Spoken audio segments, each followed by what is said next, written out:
bonjour à tous. Je suis ravie de vous accueillir à cet atelier. Je salue aussi les participants à distance, puisque vous savez qu'en simultané, vous pouvez assister à l'atelier en vous connectant sur le site de BPI France à De Big. Je suis Anne Darny, je suis responsable du domaine numérique à la direction de l'expertise de BPI France, donc dans le métier innovation.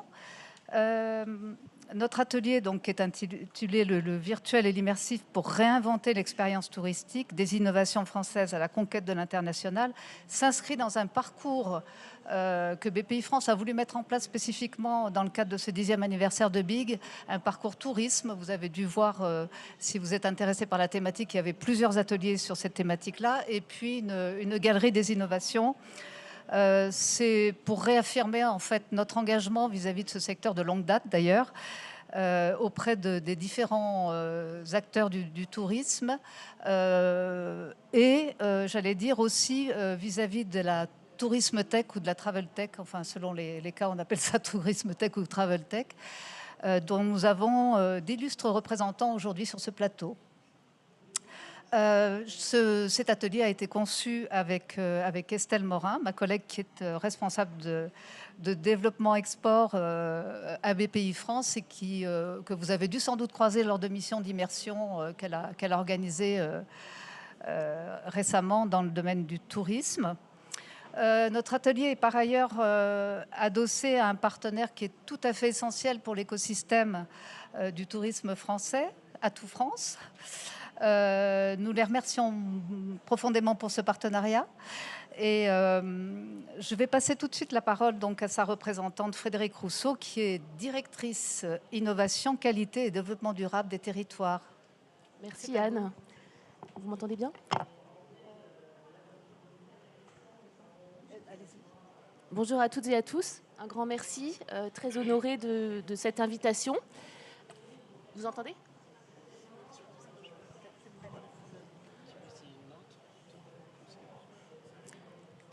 C'est allumé ? Oui. Donc je suis ravie d'être ici aujourd'hui et très touchée de voir le tourisme à l'honneur pour ce bel événement, plus gros événement business d'Europe, c'est vraiment formidable. Donc je ne sais pas si vous êtes familier avec Atout France. Atout France, c'est l'agence de développement touristique de la France. Notre mission, c'est de développer la compétitivité et l'attractivité de la destination France aux yeux des visiteurs locaux et internationaux.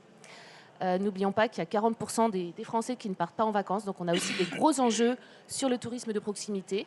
Et puis on se mobilise pour réinventer les expériences touristiques afin de faire de la France la référence mondiale du tourisme durable à l'horizon 2030.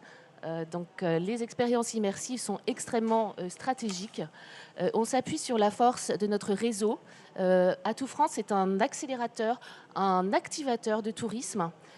Grâce à ce magnifique réseau de 1200 partenaires de la destination France, et donc Hexagone et Outre-mer, hein, très important aussi de ne pas oublier les Outre-mer, et 29 bureaux répartis sur tous les continents. Voilà, donc on essaye vraiment de développer les synergies.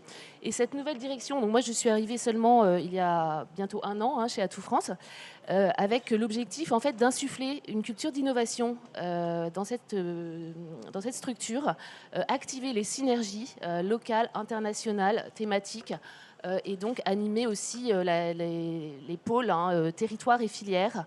Tourisme voilà, à la campagne, littoral, tourisme rural, œnotourisme, gastronomie. Il y a des connexions évidentes et pour ça, l'innovation est un relais, un levier. Donc on a des expériences immersives aussi bien dans, par exemple, à la Cité du Vin à Bordeaux, dans des musées méconnus ou des musées voilà, du ministère on a des partenariats avec le ministère de la Culture pour promouvoir aussi, donner envie aux gens de se rendre au musée. Donc il y a une vocation aussi d'éducation, de sensibilisation, donc de transmission, c'est très important. Et puis faire rayonner tout ça aux yeux du monde. Donc moi je suis vraiment très touchée. On a en termes d'innovation, Atout France déploie donc des dispositifs de professionnalisation, d'accompagnement, avec notamment des appels à manifestation d'intérêt dans le cadre du plan Destination France. On a une dizaine d'appels à manifestation d'intérêt qui ont été menés avec près de 200 lauréats. On a aussi tout un dispositif innovation touristique et terrain d'expérimentation, parce que le terrain, c'est extrêmement important d'être sûr de bien qualifier les enjeux et puis pouvoir ensuite déployer les bonnes pratiques grâce aussi à la force de nos réseaux partenaires, hein, le Centre des musées nationaux, la Fédération française de randonnée, les maîtres restaurateurs et j'en passe. On ne peut pas tous les citer parce qu'il y en a beaucoup. Voilà, donc les appels à manifestation d'intérêt, l'expérimentation est vraiment au cœur de nos préoccupations. On anime aussi des webinaires Tourisme Innove pour acculturer à l'innovation, à l'intelligence artificielle qui révolutionne nos métiers. Donc on a des webinaires thématiques mensuels que vous pouvez trouver en replay sur le site d'Atout France, rubrique innovation. Et puis différents salons, événements organisés par Atout France en collaboration avec les bureaux qui réunissent aussi des tours opérateurs du monde entier. Et c'est comme ça, par exemple, que j'ai rencontré Hélène au FITOUR l'an dernier grâce à notre bureau Espagne qui nous a mis en relation. Donc après, on a essayé de développer un dispositif pour les Jeux Olympiques. Bon, le COJO ne nous autorisait pas forcément à faire de la gamification, mais ça a quand même noué les bases d'une collaboration. Et puis ensuite, on a invité Hélène à participer à un webinaire avec les petites cités de caractère pour créer voilà, des souvenirs digitaux et relier les cités de caractère entre elles avec des propositions très intéressantes. Donc l'idée, c'est vraiment d'activer ces synergies sur le terrain en bonne relation avec tous les acteurs. Et puis il y a aussi le volet qualité, évidemment, Atout France a des missions régaliennes hein, dans le cadre du Code du tourisme, donc l'immatriculation des opérateurs de voyage, le classement des hébergements hôteliers et également la gestion depuis le mois de mai des marques tourisme et handicap et destination d'excellence qui intègrent donc les dimensions durables hein, pour un tourisme toujours plus accessible, inclusif et source d'émerveillement pour tous les publics. Merci beaucoup pour cette introduction très complète et qui couvre déjà un bon nombre d'enjeux qui sont liés à notre secteur. J'ai juste une petite réserve sur l'expérience immersive pour les vins de Bordeaux, si je puis me permettre, parce que je préfère être en présentiel. Mais bon, ça c'est... Voilà, donc par rapport à notre... merci encore. Par rapport à notre atelier, nous avons décidé en fait d'interroger dans un premier temps comment et en quoi l'intégration des nouvelles technologies numériques, notamment immersives, permettent de créer des expériences touristiques inédites ou transformées. On parle de voyages virtuels, d'expéditions virtuelles, de tourisme hybride. Donc nous allons discuter de ce premier point. Et en deuxième point, on sera plus tourné vers l'international et voir comment ces offres immersives peuvent s'exporter. Est-ce qu'il y a des barrières aussi culturelles ou au contraire des atouts culturels dans les pays qu'on peut être amené à démarcher d'une certaine manière, et comment nos différentes entreprises présentes mettent en place en fait leur stratégie à l'international. Pour démarrer, je vais vous faire un tour de table. Donc, je vous présente Naïma Haïdi, qui est donc chercheur à l'université Gustave Eiffel. Son travail actuel porte sur l'étude des territoires touristiques qui sont impactés par les transitions numériques et écologiques. À sa gauche, monsieur Jérôme Duval, qui est président et fondateur de Dream City. J'ai envie de dire l'agence de vos voyages culturels virtuels, pour faire vite. Après, vous reviendrez un peu plus dans les détails. À sa gauche, donc, madame Hélène Quintin, qui est DG et cofondatrice de Keru, et pour faire vite aussi, qui a créé la boutique de souvenirs numériques individualisée. Mais là, encore une fois, je fais vite, mais vous préciserez un peu plus tard. Et monsieur Bruno de Samorera, qui est donc DG et cofondateur d'Histovory. Et donc là, on parle plus de visite augmentée avec un histopad. Et non, mais vous prenez pas la parole tout de suite. Je voudrais qu'on démarre par une question à la recherche. Donc, Naïma Haïdi, je voudrais savoir comment vous définissez l'expérience touristique et comment, à travers vos recherches, vous avez mesuré l'impact du numérique dans la transformation de cette expérience touristique. Oui, alors bonjour à tout le monde. Merci pour les présentations. Je pense que je vais déjà commencer par contextualiser les choses en apportant quelques éléments de définition. Déjà présenter ce qu'est le tourisme, l'évolution du tourisme avec le tourisme virtuel, l'expérience touristique. Donc, le tourisme contemporain, c'est un phénomène qui est social et mondialisé. et qui représente également un système qui est composé d'acteurs, de pratiques, de lieux qui participent de la recréation des individus par le déplacement et l'habité temporaire hors des lieux du quotidien. Donc qu'est-ce que ça veut dire? Ça veut dire qu'à travers le tourisme, les individus vont pouvoir se recréer. Recréer, ça fait partie d'un cycle qui est inscrit dans un processus de déroutinisation. La déroutinisation, ça permet donc aux individus de se délaisser des contraintes, des normes, des règles sociales qui structurent et qui peuvent aussi peser sur leur quotidien. Donc, le tourisme, c'est un système. L'expérience touristique, c'est une expérience qui s'inscrit dans un cycle et qui également repose sur 4 dimensions, des dimensions liées à l'esthétisme, au divertissement, à l'évasion et aussi à l'éducation.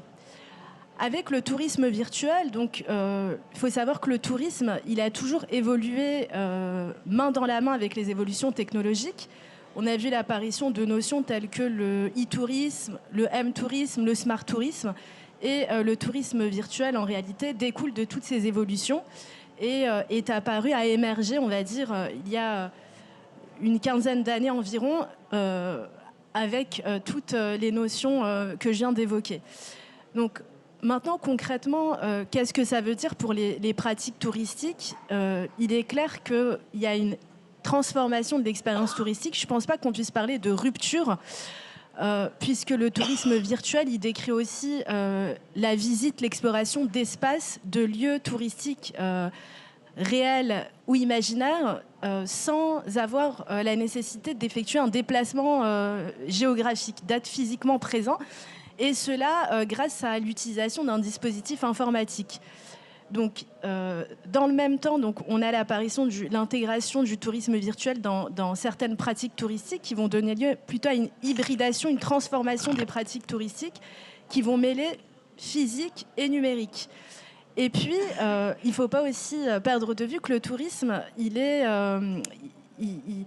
recouvre aussi, il est imbibé d'une part de rêve, d'imaginaire très fort, de fiction aussi, qui peut être alimenté, stimulé par le tourisme virtuel. Donc, maintenant, est-ce que le tourisme virtuel remplace le tourisme traditionnel? Non, je ne le pense pas. En tout cas, lorsqu'on observe les pratiques réelles sur le terrain, ce n'est pas vraiment la tendance qui se dégage, mais ça peut venir enrichir une expérience touristique pourvu que l'individu y perçoit une utilité, un plaisir à utiliser les outils qui sont mis à sa disposition, et que ce soit aussi facile d'utilisation. C'est ce qui se dégage un peu dans les enquêtes. Et puis par ailleurs, on observe aussi que les populations les plus jeunes ou les populations qui n'ont peu ou pas voyagé ont plus tendance à se tourner vers les dispositifs qu'offre le tourisme virtuel. Et puis dans le même temps, on a aussi des populations un peu plus âgées qui, pour avoir l'impression ou le désir de rester à la page, vont aussi se tourner vers des pratiques liées au tourisme virtuel. Voilà. Merci pour ces grandes tendances qui sont tout à fait intéressantes. J'aimerais que Jérôme Duval rebondisse un peu sur ces premières tendances et nous dise d'abord peut-être en quelques mots l'offre de Dream City et puis après quels sont les profils en fait de vos consommateurs.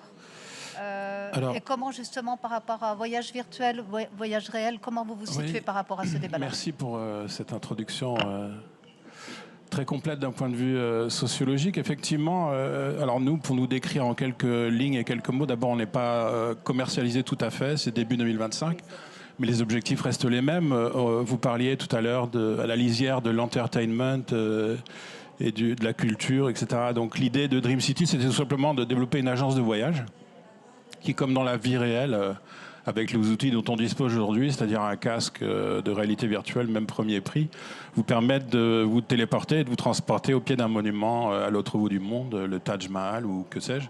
Et donc l'intérêt, c'était, pour rejoindre ce que vous disiez, surtout nous, on table vraiment sur l'émotion, c'est-à-dire qu'on a, en tout cas chez nous, les les outils maintenant qui sont capables vraiment de vous restituer un monument historique avec la qualité initiale de la pierre, de pouvoir prendre des œuvres d'art dans les mains, de pouvoir rencontrer des habitants des villes que vous visitez, parce qu'on sait tous secrètement là, que la motivation réelle d'un voyage touristique au départ, hein, c'est la recherche d'émotions.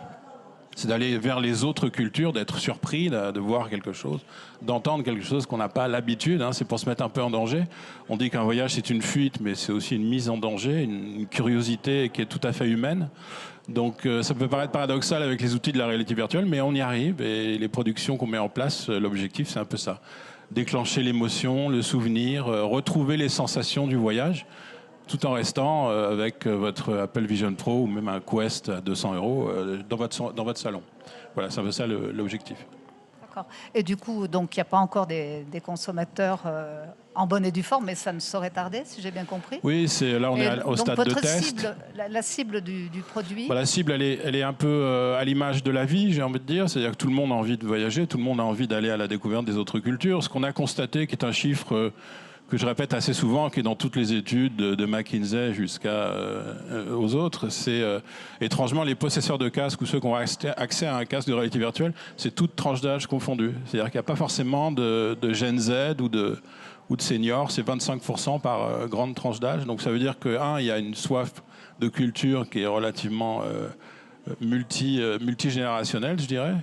Et d'autre part, les attentes de chaque tranche d'âge sont quasiment les mêmes à chaque fois. C'est ce que j'ai cité tout à l'heure, c'est-à-dire découverte de l'autre, découverte des autres cultures, aller fouiller un peu là où on est un petit peu déstabilisé dans son identité personnelle, qu'on soit occidental ou brésilien, etc. L'intérêt, c'est qu'il y ait un échange des cultures, qu'on puisse découvrir Montmartre quand on est d'Amérique latine, et puis inversement, nous, qu'on puisse aller, entre guillemets, s'encanailler dans les rues de Shanghai ou dans les faubourgs de n'importe quelle ville d'Amérique latine, quoi. Voilà. Et comment vous avez travaillé un peu votre message de communication en termes de proposition de valeur vis-à-vis de populations qui peuvent être un peu oui, alors il y a un effet, on ne va pas se voiler la face, il y a un effet un peu rétif par rapport au fait d'enfiler un casque, etc. Bon, on va briser le tabou tout de suite. Les derniers casques qui sortent là sont de l'épaisseur de lunettes de ski, c'est assez étonnant. Je ne vais pas citer de marque, mais c'est de plus en plus souple. Et je peux vous assurer que dans 5-6 ans, ça se terminera là-dedans. Et on n'en parlera plus. Donc, au-delà de cet effet rétif, il y a eu tout de suite, je ne dis pas ça pour nous, mais à chaque fois qu'on a fait des démonstrations, que ce soit pour des institutions culturelles, des ambassades ou que sais-je, ils adhéraient assez vite. Ils comprenaient très vite qu'on pouvait arriver à se projeter dans un endroit grâce à ce dispositif, s'oublier en tant qu'individu et tout de suite adhérer à ce qu'on nous proposait, quoi. Donc le petit point sur lequel on a mis l'accent chez nous, c'est vraiment l'émotion, la rencontre avec les autres. À chaque fois, dans chaque ville que vous pourrez visiter, vous rencontrerez des habitants locaux qui vous parleront dans leur langue locale, parce que c'est aussi ça le tourisme. C'est quelqu'un qui vous dit le petit restaurant de ravioli du coin, là je t'emmène, on ne pourra pas y manger, c'est certain, mais vous pourrez au moins le visiter, etc. Donc on est vraiment sur la fibre humaine. En tout cas, c'est ce qu'on essaye de faire. Ça permet de directement aborder la notion de souvenir. Et Hélène Quintin, je vous propose de présenter rapidement votre offre et puis de nous expliquer un peu comment vous est venue cette idée et sur quel ressort un peu d'usage et de demande vous avez bâti votre entreprise. Avec plaisir, merci encore pour l'invitation. Donc voilà, je suis la cofondatrice de Kérou. On est une société technique dans le domaine des industries culturelles et créatives. Et d'où vient cette idée un peu bizarre de souvenirs digitaux ? Il y a plus de 4 ans, j'ai fait un road trip pendant plus de 6 mois en Amérique centrale et du Sud. Donc j'ai eu la chance de visiter beaucoup de sites culturels, bien évidemment le Machu Picchu, Tikal. Tous mes rêves se sont réalisés. Et je me suis rendu compte de quelque chose, c'est qu'on adore prouver où est-ce qu'on va. Alors je ne sais pas d'où est-ce que ça vient exactement, mais on adore prouver nos passages, avoir notre fameux tampon souvenir sur notre passeport, ou même acheter les fameuses mini-médailles de la Monnaie de Paris, par exemple, qui prouvent où est-ce que je suis allée. Et où j'étais marquée, c'est notamment en visitant Tikal au Guatemala, qui est un site maya. Il n'y a que 8% du site qui ont été découverts. Et à la fin de ma visite, je voulais forcément ramener un souvenir, parce qu'on n'y va pas forcément tous les jours. Et j'étais marquée de voir beaucoup de mugs, magnettes, made in China, qui ne servent pas à grand-chose. Et je me suis dit, aujourd'hui, on est tous très connectés. On a tous un téléphone portable, on a tous Internet, même au fin fond de la Colombie, on a la 3G. Voilà, donc c'est comme ça. Donc autant trouver un outil permettant de créer du lien avec les visiteurs en fin de visite. Donc l'outil qu'on développe, c'est un concept de souvenir digital. Donc concrètement, c'est le même concept que le tampon souvenir mais sur la blockchain. Donc voilà, je visite un lieu, je scanne un QR code en fin de visite, c'est extrêmement simple. J'ai mon souvenir digital qui prouve où est-ce que je suis allée. Comme il est digital, l'avantage, c'est que le champ des possibles créatifs est très important. On peut imaginer des choses personnalisées, même des collaborations avec des artistes locaux. Donc il y a vraiment plein de choses à imaginer. Donc ce souvenir m'appartient, parce qu'il est sur la blockchain. Mais nous, avec Kirou, on a vraiment développé une technologie très simple pour le grand public, qui cache vraiment tout l'aspect technique, c'est très simple. Et ce souvenir peut également m'apporter des avantages en fonction des différents lieux que j'ai pu visiter, ou par rapport au lieu que je viens de visiter. Par exemple, on a travaillé avec le musée d'Orsay en début d'année, où les visiteurs avaient la chance, par exemple, de gagner un accès à vie au musée d'Orsay, avoir des invitations VIP pour d'autres vernissages. Donc c'est aussi un moyen pour nos partenaires sites culturels de créer un lien avec leur audience de manière assez simple, engageante, de cette manière-là. Je ne sais pas si j'ai répondu à toutes les questions. Oui, quelle est la sociologie de vos clients, en fait La sociologie, alors... disons, est-ce que ce sont plutôt des jeunes, des archi-branchés, des écolos, pour parler un peu rapidement, mais voilà. Étonnamment, c'est vrai qu'on pensait au début vraiment s'adresser à des personnes assez jeunes, 18-25 ans. Finalement, pas forcément. Nos collectionneurs, ils ont entre 18 et 50 ans. En fait, la solution qu'on a développée, encore une fois, est très simple. Maintenant, aujourd'hui, depuis le Covid, tout le monde est habitué à scanner un QR code.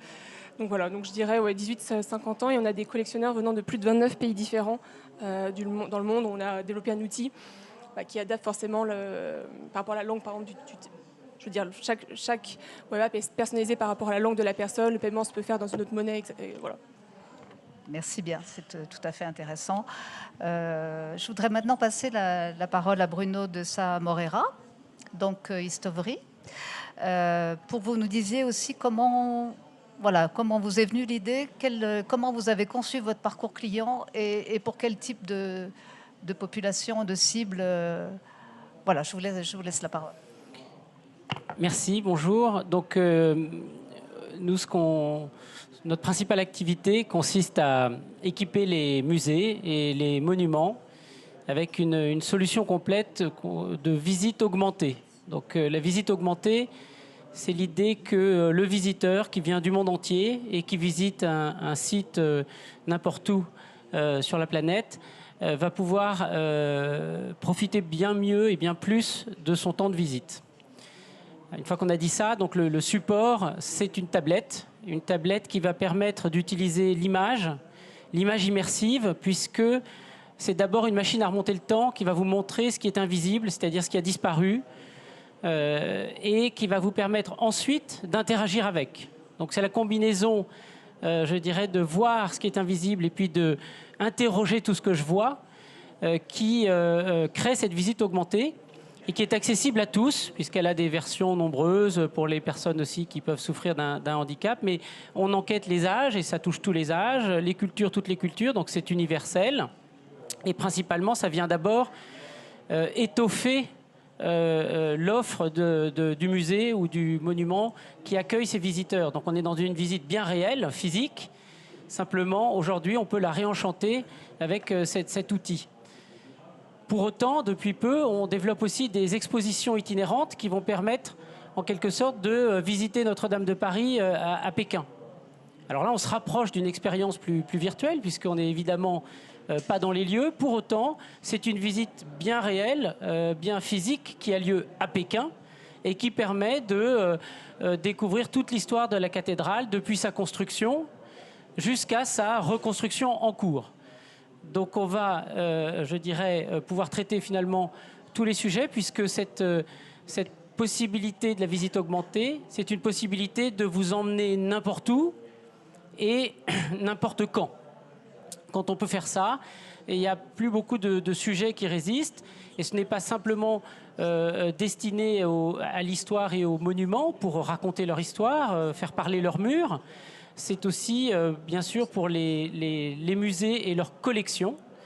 Et si ce que je vois devant moi, derrière une vitrine, tout d'un coup, on pouvait me remettre l'objet dans son contexte et me raconter ou me permettre de découvrir toute son histoire, eh bien, tout d'un coup, cet objet de collection devant moi prend une dimension bien plus intéressante. Vous nous avez parlé, en préparant cette table ronde, que vous utilisiez l'IA, en fait, pour analyser les retours en fait, visiteurs sur votre site. Qu'est-ce qui ressort en fait, de cette analyse et en quoi elle peut vous orienter éventuellement dans vos choix? Alors, la première étape, c'est la data, en fait. Donc, notre système qui s'appelle Histopad, peut-être certains d'entre vous en ont fait l'expérience. On est dans une vingtaine de sites, principalement en France, mais aussi maintenant en Allemagne et depuis quelques semaines aux États-Unis. Notre système permet d'enregistrer ce que fait le visiteur d'une façon tout à fait respectueuse de la vie privée puisque c'est anonyme. Donc il enregistre et il génère une data culturelle qui permet de savoir qui fait quoi pendant la visite. À partir de là, on va pouvoir faire un certain nombre de recherches et par le biais des statistiques, proposer de mieux comprendre, mieux connaître, d'avoir une meilleure intelligence des publics au service de l'institution qui a comme fin de mieux accueillir et de mieux remplir sa mission, de faire rayonner son site, sa culture. Une fois qu'on a la data, on peut commencer aussi à générer des informations. Donc l'intelligence artificielle, c'est vraiment la nouvelle frontière, mais c'est intéressant car ça peut permettre de traquer des signaux très faibles et d'anticiper. Donc le numérique, c'est quelque chose qui n'est jamais abouti, on peut toujours faire des mises à jour. Donc quand on équipe un partenaire, on fait au moins une mise à jour par an. C'est-à-dire qu'on peut rajouter du contenu, on peut rajouter une pièce entière, des personnages historiques, faire des tableaux, des œuvres, on peut développer l'offre et on peut donc s'intéresser à le faire en fonction du public et pas simplement en fonction, je dirais, de la conservation ou d'une vision directive. Et donc avec la data et avec cette intelligence, on va pouvoir mieux comprendre le public et aussi s'intéresser à mieux le servir. Donc on voit pour nous un intérêt, c'est que le digital est évolutif et on peut en plus moins se tromper dans l'évolution qu'on va faire avec. Toujours en préparant cette table ronde, vous avez parlé d'enjeux de transmission, d'éducation et d'accessibilité. Est-ce que vous pouvez développer un peu? Alors il y a des versions qui permettent d'accueillir tous les publics parce que l'Histopad, il est inclus dans le prix du billet. C'est-à-dire que vous allez au château d'Amboise, à l'abbaye de Sénanque, au palais des papes d'Avignon, plus près de nous à la conciergerie. Vous ne savez même pas que ce service existe. Vous arrivez, vous payez votre entrée et on va vous remettre dans les mains l'Histopad et on va vous dire bonne visite. Donc ça nous engage. Ça nous engage à ce que 100% des visiteurs qui vont acheter leur billet puissent être satisfaits en quelque sorte aussitôt. Donc on va développer des versions pour les malvoyants, pour les malentendants. Je n'ai pas commencé par dire on va travailler en 12 langues, mais ça peut être... Là, c'est pas tellement technique, la limite, c'est plus éditorial. Il n'y a pas de limite au nombre de langues. On va pouvoir travailler aussi les handicaps moteurs. Bon. Donc l'idée, c'est de finalement rendre ça accessible à tous. Et ce qui nous facilite beaucoup la vie, c'est que le point d'entrée dans l'expérience, c'est l'image. Et l'image, c'est universel et ça a supplanté l'écrit. Donc c'est de plus en plus difficile, les professionnels des musées qui sont dans la salle le savent très bien, c'est de plus en plus difficile d'amener un visiteur à lire. Et c'est aussi de plus en plus difficile de l'amener à écouter. Donc, par rapport à un public qui est de plus en plus sollicité et donc de plus en plus distrait ou volage ou moins attentif, comment faire pour le réengager dans sa visite? Donc l'image, l'intérêt c'est qu'elle est immédiatement lisible, en quelque sorte, par tous. Et donc, on va facilement créer la question du visiteur. C'est qui lui? C'est quoi ça? Qu'est-ce qu'ils font? Où suis-je? Pourquoi? Et donc, ça désinhibe le visiteur lambda qui n'a pas besoin de savoir quoi que ce soit avant de voir cette image. Tout de suite, l'image crée sa curiosité. Et puis, comme vous allez cliquer dedans et qu'on va vous répondre tout de suite et que la réponse, elle va être interactive, elle va être en 3D temps réel, elle va être multimédia, il y a un côté fun, il y a un côté facile et fun. On emprunte le langage du jeu vidéo, mais ce n'est pas du jeu vidéo, c'est de la culture, c'est de l'histoire. Tout ce qu'on fait est validé scientifiquement, c'est très solide, c'est très documenté. Pour autant, la rencontre avec cette connaissance, elle se fait d'une façon sympathique. Donc le visiteur est assez vite désinhibé, il interroge et on lui répond tout de suite, c'est immédiat. Donc à partir du moment où vous créez cette espèce de cercle vertueux où c'est le visiteur qui pose la question, on lui répond, donc il en pose une autre, on lui répond, que vous réengagez le visiteur dans sa visite et que ça marche. Et ça fait partie donc de ces nouveaux outils qui invitent beaucoup à parler d'images virtuelles, mais qui là sont dans le réel, qui sont au service d'une visite bien réelle. Et si on vous demandait avec Jérôme de parler de la complémentarité de vos dispositifs, en fait, ou de la différence, ou comment vous vous articulez possiblement l'un vis-à-vis de l'autre? Je ne sais pas si c'est une question qui se pose, c'est vrai on ne l'avait que- pas prévu celle-là, mais bon. C'est vrai que je connais plus les productions de Bruno que Bruno ne connaît les nôtres, puisque, pour des raisons qu'on comprendra.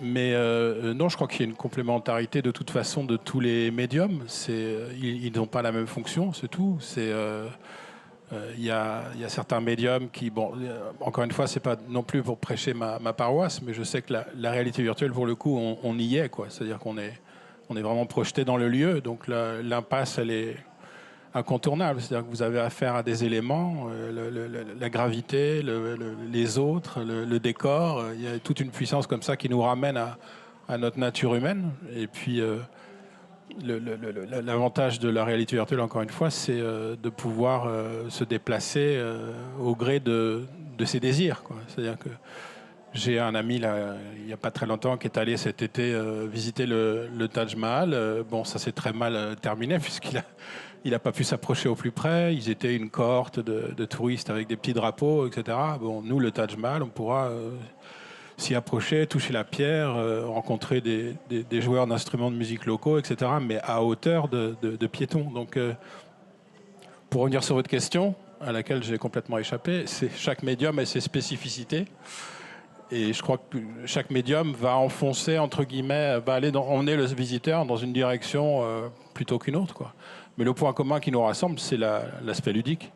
C'est-à-dire qu'avant tout, tu l'as très bien dit, c'est quand même un rapport ludique à l'expérience, quoi. On a un autre point commun, Jérôme, c'est qu'on porte le même coq orange.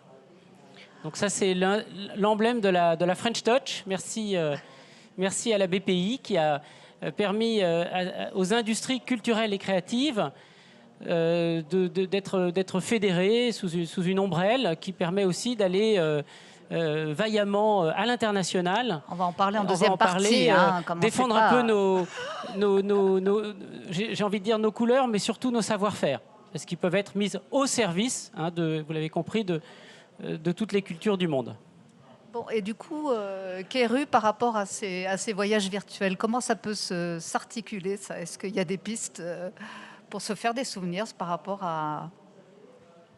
C'est vrai que nous, notre solution, c'est pas une solution, c'est pas je veux dire, c'est vraiment, en fait, on se projette vraiment à la fin de l'expérience pour créer du lien après la visite entre différents endroits. Nous, ce qu'on imagine effectivement avec Keru, c'est par exemple, voilà, j'ai fait une expérience virtuelle, j'ai visité un lieu. Et bien voilà, à la fin de ma visite, on m'invite à prolonger mon expérience avec d'autres sites sur place physiquement, même bien évidemment inversement. J'ai visité physiquement un lieu, un château, monument. Je prolongeais mon expérience, voilà, en faisant une expérience virtuelle, même chez moi, plus tard, bien évidemment, à la maison, ça j'en suis persuadée, ou en allant dans d'autres sites. Voilà. Merci. Naïma, est-ce que vous avez un commentaire sur ce que vous venez d'entendre? Est-ce que ça fait un peu évoluer votre point de vue sur... Oui, de toute façon, s'il fallait rapidement conclure sur tout ce qui vient d'être dit, de toute façon, le tourisme virtuel, de par les évolutions technologiques, est bien présent. Ensuite, oui, il y a une dissémination du tourisme virtuel qui dépend bien évidemment de multiples facteurs, et notamment à l'international, il y a une certaine forme de différence selon la zone géographique, mais on en parlera après, ok. Mais oui, ce qui a été dit notamment sur l'acceptation de la technologie pour le touriste, ce qui va être retenu. Pourquoi le touriste ou le visiteur va utiliser ce genre de dispositif? Il faut que ce soit, encore une fois, utile, facile à utiliser, si possible, pas très coûteux. Et ensuite, ça permet aussi, il y a aussi un enjeu lié à l'accessibilité. Ça va permettre aussi à des personnes qui, pour des raisons liées à un handicap physique ou mental, n'ont pas la possibilité de se déplacer et donc ou les moyens financiers exactement aussi, n'ont pas la possibilité de se déplacer, de découvrir des lieux, susciter un désir de visite, de revisite, ou renoncer aussi. Donc c'est aussi ça l'enjeu. Voilà. Merci beaucoup pour cette synthèse. Je voudrais éventuellement prendre 2 ou 3 questions dans la salle avant qu'on... Ah ben voilà. Avant qu'on attaque enfin qu'on attaque, entre guillemets, la deuxième thématique de notre table ronde. Bonjour, ma question concerne l'accompagnement digital dans la visite réelle des musées. Vous n'avez pas cité les enfants en cible. Alors comme parent d'enfants que je traîne dans les musées le week-end, s'il n'y a pas un audio guide, bon c'est mort. Et la tablette, c'est ce qui sauve la visite. Et donc ma question, c'est est-ce qu'il y a des développements spécifiques pour que les enfants, surtout les jeunes, moins de 10 ans, s'intéressent à des musées, à de la culture, revivent l'histoire, apprennent l'histoire et mémorisent? Merci. Je me permets de répondre puisque... vous avez bien voulu parler de la tablette dans le musée pour les enfants. Donc la tablette, c'est pour tout le monde, mais c'est aussi précisément pour les enfants, bien évidemment. Et on développe l'idée que la famille doit rester ensemble. Donc l'idée dominante, c'est pas tellement le parcours enfant qui accueille les petits pendant que le parcours adulte accueille les grands, et puis chacun fait son parcours. C'est un réflexe assez classique. Nous, on préfère un seul et même parcours, mais dans lequel il y a profusion de choix, qui fait que c'est celui qui le fait qui choisit. Et donc l'enfant, il a tendance à très vite choisir la chasse au trésor. Bon. Mais il reste, je dirais, dans le groupe. Et les parents aussi. Et donc on observe que l'intérêt de cette visite augmentée ensemble, c'est qu'elle fait revivre un peu le temps partagé ensemble dans la culture. Et elle crée des bons souvenirs, elle crée des bons moments. Et elle donne plus de sens à l'idée de sortir de chez soi, de sortir de sa routine et de pouvoir le faire un dimanche après-midi avec sa famille, avec ses amis. Donc le fait que l'on puisse, en même temps que l'on fait sa visite, que l'on puisse apprendre ce qu'on a envie d'apprendre ou découvrir ce qu'on a plus envie de découvrir, mais de pas s'isoler, de pas s'enfermer, de pas rentrer, je dirais, dans un tunnel individuel, mais de le faire avec les autres et avec les enfants principalement. Pour nous, c'est une des clés une des clés de la réussite de l'expérience. Merci beaucoup. Merci. Est-ce qu'il y a une autre petite question pour une réponse très courte, pour finir, vous plaît, on a visité Hollande et Danemark ce week-end. C'est extraordinaire en termes de visite digitale. Merci. Merci. Une dernière toute petite question là-bas. Et une réponse courte, s'il vous plaît. Alors j'ai juste une petite question un peu bête. Qu'en est-il de la santé par rapport au numérique?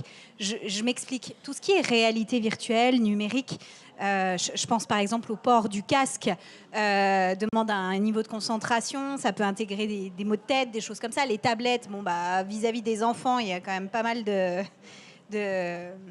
d'avis différents sur le sujet. Comment on peut allier les deux sans que ça joue sur la santé ou sur des délais courts? Parce que par exemple, l'utilisation des tablettes, est-ce qu'il n'y a pas des délais qui sont courts par rapport à l'utilisation, des choses comme ça? Je pense que c'est important d'intégrer le numérique dans l'expérience globale, en fait, de la conception à la préparation et jusqu'au souvenir, et après pouvoir en discuter. Donc je pense que c'est aussi la responsabilité de chacun en tant que parent ou accompagnateur, de bien fixer aussi les limites et pas aller faire des expériences qui ne sont pas appropriées pour tel âge ou telle personne en situation de fragilité.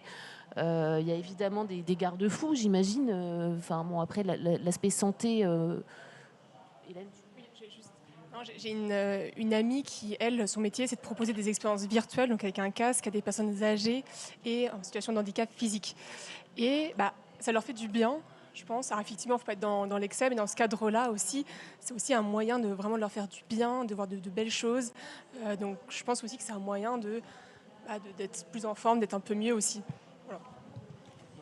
Je pense que l'évolution des casques aussi a fait que maintenant il y a moins d'effets secondaires.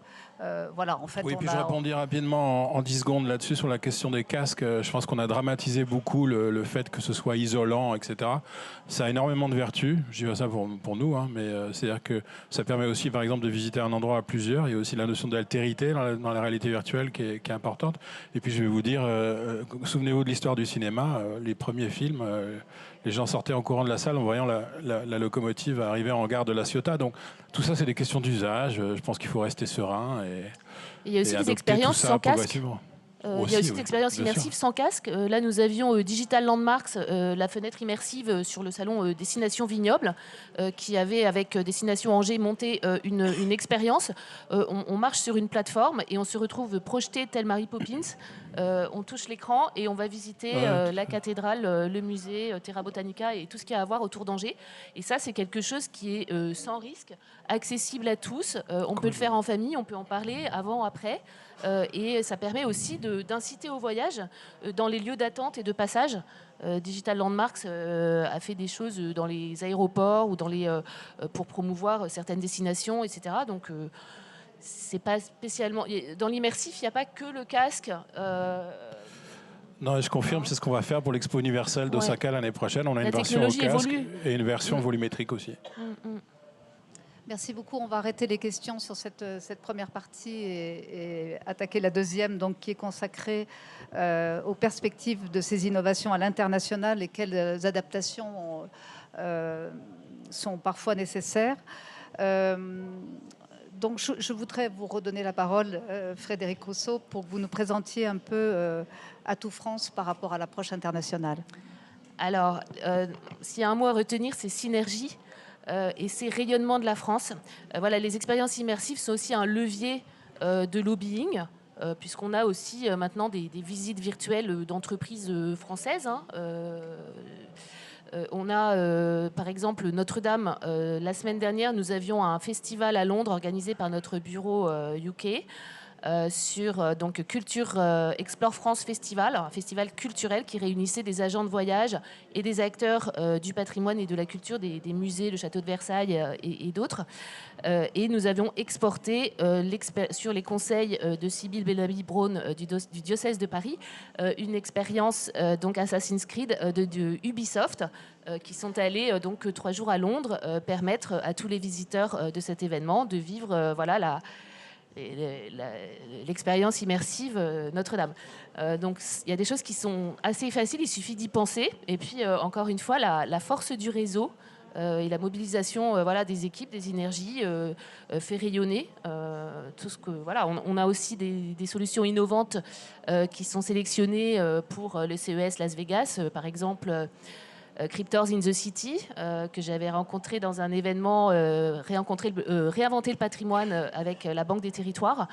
Donc eux, ils empruntent les codes du street art et de la gamification. Donc il y a des petits cryptors, des petits personnages, vous les avez peut-être vus dans Paris, en haut des panneaux annonçant les noms des rues.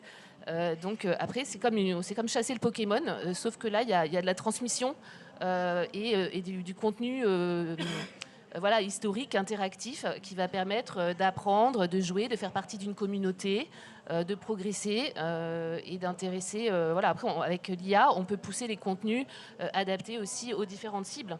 Mais c'est extrêmement intéressant, cette notion d'hybridation, en fait, entre voilà, la culture, le jeu. Et ce qui est important aussi, c'est de connecter aux racines du lieu. Donc là, Cryptors in the City, ils ont développé tout un dispositif pour les franciscaines à Deauville. Ils ont été sélectionnés pour le CES Las Vegas, donc c'est très intéressant de voir le chemin parcouru en fait en quelques mois. Et je pense que ça contribue aussi à faire rayonner la dimension aussi artistique des savoir-faire français. C'est une forme de soft power. On voit bien avec le Puy du Fou à Shanghai, qui a adapté donc le Mime et l'étoile, ce spectacle qui a été énormément primé. Qui donc a été adapté à la mise en récit des légendes des guerres sino-japonaises. Donc, importance d'intégrer aussi voilà, les racines du lieu. On ne peut pas plaquer des choses. Il faut que ce soit construit et qu'il y ait aussi des partenariats pour avoir des modèles d'affaires rentables. Parce que ça coûte très cher aussi parfois les expériences immersives. Mais là, cette expérience, elle peut être faite, je crois, jusqu'à 26 fois selon la porte qu'on va choisir d'ouvrir. Et donc, on évite l'effet de lassitude et on fidélise et on optimise aussi la rentabilité en ayant cette possibilité de personnaliser. Voilà. Merci beaucoup. J'espère que je ne suis pas trop longue. Très intéressant. Non, tout à fait passionnant. Naïma Heidi, je voulais vous reposer la question sur justement l'aspect un peu transférable des innovations numériques qu'on peut voir en France. Comment elles se transfèrent compte tenu des spécificités un peu culturelles internationales, et quelles sont les grandes tendances qui se dégagent par rapport à ça? Oui, alors déjà, comme je l'avais fait précédemment, je pense qu'il faut situer le tourisme virtuel dans les destinations et les territoires touristiques qui sont de manière générale impactés par les transitions numériques, écologiques, vulnérables aux crises sanitaires, sécuritaires, politiques, etc. Et aussi traversés par des mutations sociétales, anthropologiques, induites notamment par l'insertion du numérique dans tous les interstices du secteur touristique. Donc en fait, aujourd'hui, le tourisme virtuel, il peut servir déjà d'argument de distinction dans un environnement hyper concurrentiel des destinations touristiques. Donc, ce qui se remarque aussi, c'est que le tourisme virtuel, il a connu une forte croissance de développement dans les pays développés.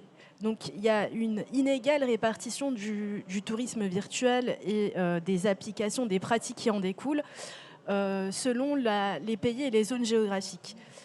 Ensuite, toujours en termes de territoire touristique, de système touristique, ça va permettre de se distinguer en offrant une expérience touristique qui va se démarquer des autres, puisque le touriste, avant même de se rendre sur le lieu de visite, va pouvoir accéder de manière plus ludique, dans un format plus original, multimodal, pour la découverte d'un lieu touristique. Et donc, finalement, ça va aussi permettre, dans une certaine mesure, de canaliser les flux touristiques, puisque, comme je le disais auparavant, lors de la découverte d'un site ou d'une destination, ça peut susciter soit l'envie confirmée, ou alors le touriste va se dire finalement non, j'ai plus trop envie d'y aller, donc ça peut vraiment aussi canaliser les flux touristiques. Ma question, elle portait aussi sur la spécificité de l'Asie, de l'Europe et tout ça. Et comment... je termine sur ça et j'en viens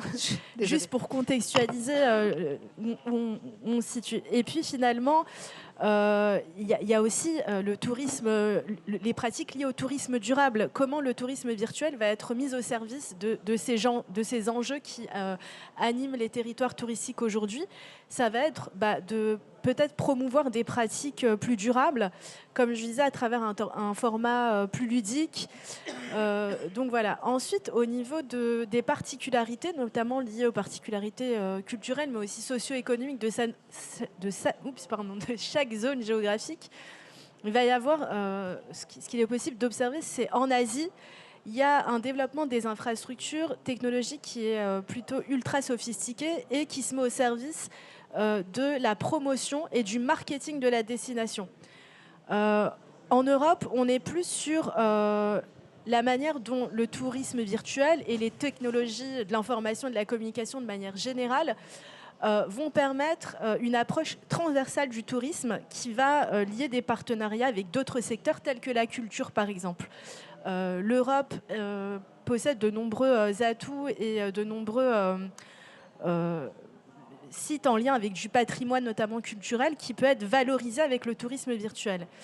Et en Australie, la technologie, elle est plus mise au service de la gouvernance et s'insère dans le processus notamment de décision avec des outils tels que l'open data. Donc voilà, c'est assez disparate et de toute façon, le tourisme virtuel, il est vraiment présent dans les pays qui sont déjà très développés, économiquement parlant en tout cas.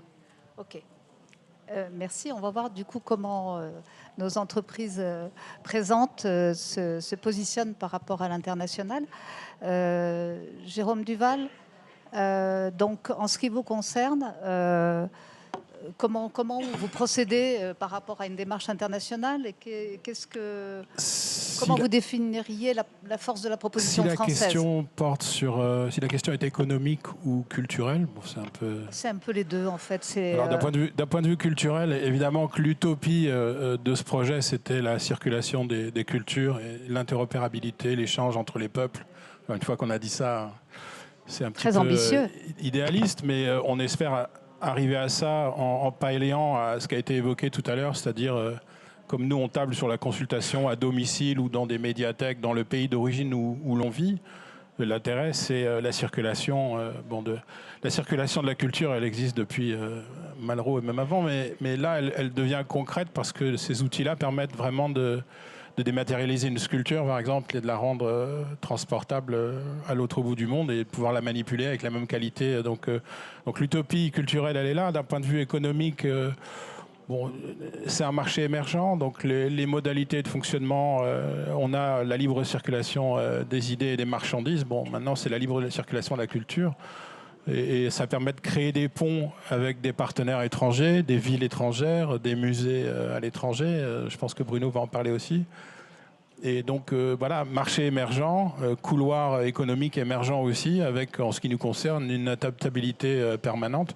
On n'a pas de modèle économique préconçu, on s'adapte en fonction des cultures aussi, parce que qui dit culture différente dit modèle économique différent. Donc, ça va être au gré de l'évolution du marché, sans prétention. D'accord. Je voudrais maintenant passer la parole à Hélène en lui demandant, voilà, le concept de souvenir de voyage est quand même universel. Et comment il est reçu dans les pays dans lesquels vous êtes allés pour présenter votre offre? Est-ce qu'il y a des vraies différences? Est-ce que vous avez noté en fait effectivement des comportements un peu culturels différents? On a bien évidemment des concurrents, ce qui est normal. C'est vrai que nous, notre match chez avec Kérou, c'est l'Asie. On était notamment à Taïwan et en Corée du Sud au mois de juin et juillet. Alors, comment est-ce que la solution est perçue? Assez bien. C'est vrai que le marché asiatique, c'est des marchés quand même assez innovants. Après, bien évidemment, le challenge qu'il y a, c'est que voilà, moi, je ne parle pas coréen, je ne parle pas mandarin traditionnel. Donc, c'est retrouver un représentant sur place pouvant représenter la société. Mais d'une manière générale, le concept est assez simple. Quand on parle du tampon souvenir, c'est la suite logique. Voilà ce que je pourrais dire. Je crois que vous avez été accompagné par BPI France sur une mission. Oui. Vous pouvez nous dire un peu comment ça s'est passé? Ah oui, donc on avait été pris au programme digitalisation de l'Europe du Sud, donc notamment en Espagne et au Portugal, et également avec les programmes ICC Immersion, Taïwan et Corée du Sud.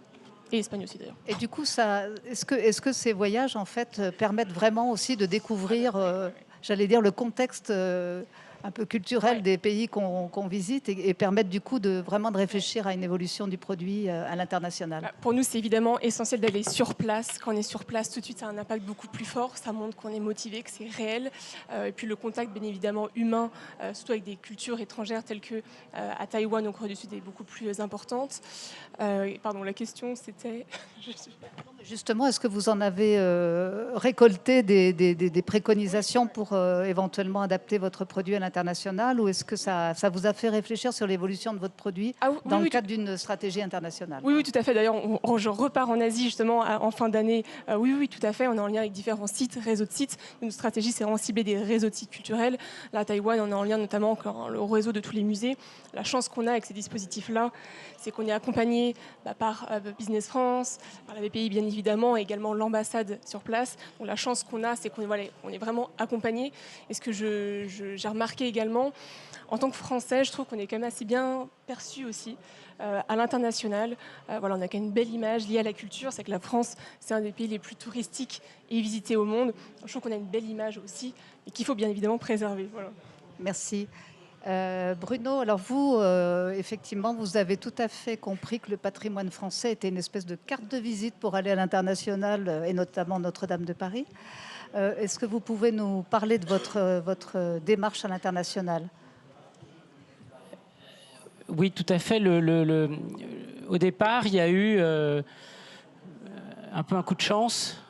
C'était il y a maintenant 5 ans et c'était à l'occasion du 75e anniversaire du D-Day. Donc on en a beaucoup parlé cette année, c'était le 80e, comme vous savez tous. Et on a recommencé ce qu'on a fait il y a 5 ans, on l'a recommencé cette année, c'est-à-dire qu'on a exporté aux États-Unis un musée normand. Donc on avait équipé nos amis du Airborne Museum de Sainte-Mère-Église de l'Histopade.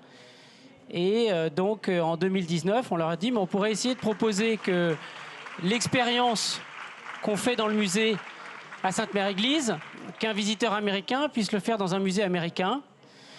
Et donc, si on essayait. Et c'est ce qui a eu lieu au musée national de l'US Air Force, dans l'Ohio.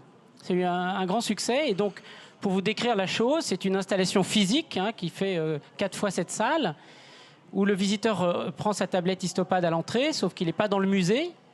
Il se promène dans une mise en scène, un décor, et il va interagir avec ce décor qui est entièrement digital. C'est-à-dire que ce sont des images, des maquettes imprimées en 3D, donc il n'y a pas d'œuvre originale. Et il va passer 1 heure en moyenne. Donc l'expérience de Notre-Dame, c'est le même concept. Cette fois-ci, c'était l'idée de réouvrir Notre-Dame avant 2024 et de l'amener au plus près d'un certain nombre de publics pour qu'ils puissent découvrir toute son histoire. Donc ce n'est pas simplement une visite virtuelle, entre guillemets, de la cathédrale avant ou après l'incendie. C'est la visite de son histoire, de 1000 ans d'histoire, puisqu'on va voyager à chaque siècle, on va voir, on va tous les voir, Maurice de Sully, Saint-Louis, Henri IV, Louis XIII, Louis XIV, je ne vais pas tous les citer, mais ils sont tous là. Bon. Et donc, cette expérience, là pour le coup, loin, je dirais, de Notre-Dame ou loin de Sainte-Mère-Église, on a observé 2 choses. D'abord, ça marche. Les visiteurs sont emballés. Même si ça ne se voit pas, Hélène et moi, on a 1 an d'écart. Moi, je faisais partie de la première promo de ICC Immersion Corée. Tu faisais partie de la seconde. Et donc, c'est quoi? C'est un voyage d'entreprise française en groupe, en équipe. On y va à 15, 20 boîtes. Et on est accompagné par Business France, par la BPI, par les services culturels de l'ambassade de France, parfois par Atout France. Donc on a ce qu'on appelle la Team France, la Team France Export qui est là. On arrive, on a le drapeau bleu, blanc, rouge dans le dos. Et c'est très bien pour faciliter la prise de contact, les rendez-vous. Il y a des pays où la dimension, on va dire, un peu protocolaire, et notamment en Asie, compte double. Donc ils sont extrêmement sensibles au fait qu'on soit déjà nous-mêmes un peu sélectionnés en quelque sorte et représentant nos savoir-faire. Et donc, quand on a pu, grâce à ICC Immersion Corée par exemple, on a pu convaincre le Musée national du Palais de Séoul d'accueillir l'exposition Notre-Dame de Paris. Elle vient d'avoir lieu. Elle a attiré 120 000 visiteurs en 2 mois. C'est beaucoup, c'est 2000 par jour. Et des Coréens, donc c'est essentiellement des Coréens. Et alors, je vais conclure là-dessus. Ce qui est intéressant pour Atout France, c'est qu'il y a énormément de réactions à chaud qui disent « j'ai envie d'aller voir Notre-Dame, j'ai envie de retourner voir pour ceux qui l'avaient vu, pour ceux, la plupart qui ne l'avaient jamais vu, j'ai envie d'y aller. J'ai beaucoup mieux compris, ça m'intéresse beaucoup plus maintenant, ce n'est pas juste une cathédrale gothique, c'est Notre-Dame de Paris et je veux y aller. » Voilà. Merci beaucoup pour ce témoignage tout à fait très intéressant. Je ne sais pas si Frédéric Rousseau, vous voulez dire un petit mot? Je crois que ce qui est extraordinaire, c'est qu'on touche le cœur des gens directement par l'image, sans besoin d'explications autres. Enfin, c'est avant tout une émotion.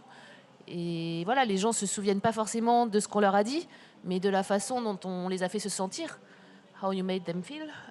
Et ça, c'est toute la magie de ces expériences immersives qui vont ensuite créer un attachement durable à notre histoire, à la marque France, et donner envie d'en savoir plus et de venir visiter notre patrimoine et nos régions. C'est une super conclusion. Je voudrais quand même essayer de donner quelques minutes pour 1 ou 2 questions, parce qu'en fait, on a déjà un petit peu... Et alors, pendant qu'on prend la question, je profite pour les entrepreneurs dans la salle. Aujourd'hui, c'est le moment. Il y a les programmes Culture Export de la BPI. Le prochain, c'est la Chine, je crois. Enfin, renseignez-vous, ça se passe là-haut à l'international. C'est des super programmes, justement, pour y aller en équipe et être très bien accompagné. Bon, on a un super ambassadeur de BPI France, là. C'est bien, ça. Super. Est-ce qu'il y a 1 ou 2 questions dans la salle? Oui, bonjour. Merci pour votre partage. Et, Naïma, j'ai adoré le mot déroutinisation pour le tourisme. Merci. Et pour Bruno, est-ce que dans la conciergerie, les histopades, nous sommes immergés même dans les bruits de prison? Est-ce que c'est vous? Alors oui, il faut dire qu'à la conciergerie, il n'y a pas de casque. Donc Ça émet le son bruit, vient par les oui. haut-parleurs de la tablette et donc il n'y a pas de voix, parce que sinon ce serait la cacophonie. En revanche, il y a des sons d'ambiance. Ah, Donc il y a des bruits de chaînes, de portes, adoré cette de expérience. geôles, bon ça oui. Mais il n'y a pas que les périodes révolutionnaires. Si vous allez visiter la conciergerie et si vous allez profiter de cette visite augmentée, il y a aussi le XIVe siècle, il y a aussi la conciergerie Palais Royal avant le Louvre. Et les fameux réceptions grandioses qui se donnaient dans cette architecture gothique sublime. Oui, oui, les repas et tout, on est immergé. Et j'ai une expérience à Dubaï récemment, Museum of the Future. Et comme le monsieur disait, pour faciliter aussi l'accès aux enfants, au Museum of the Future, il y avait 2 langues seulement. C'est musée de futur, donc, mais qui parle que arabe et anglais. Et pour mon enfant qui parle français, il n'a rien compris dans la visite, donc je faisais aussi la traductrice de plein de termes assez complexes. Et donc, est-ce que vous pensez demain introduire les histopades dans des espaces comme ça, un Museum of the Future, dans toute langue, avec ChatGPT, IA, qui vont vous aider à traduire le contenu, et qui aussi, après, il faut quand même la vérification humaine, que tout est bien respecté. Vous avez dit que vous avez des experts à chaque fois pour contrôler le contenu. Donc, est-ce que vous avez des projets comme ça dans le futur? Très rapidement. Parce qu'on Tous a les déjà contenus dépassé sont toujours validés par des experts qui sont d'ailleurs pas des collaborateurs d'Histovery, mais qui sont des comités d'experts indépendants, en général dirigés par l'institution, par le conservateur, par, je dirais, notre autorité morale, qui a toujours le dernier mot. Et derrière cette validation scientifique de tous les éléments qu'on va reconstituer, y compris les textes et les voix, moi, j'ai pas visité le musée du futur. Je le vois très bien, l'architecture, l'espèce de donuts verticale. Là. Je vois très bien, mais à vous entendre, j'ai l'impression qu'on pourrait les aider. Donc peut-être qu'on s'en occupe. Bon. Est-ce qu'il y a une dernière toute petite question avec une réponse très très courte ou... Non, je crois qu'on va en rester là. Merci à tous en tout cas pour la qualité de vos interventions. C'était passionnant.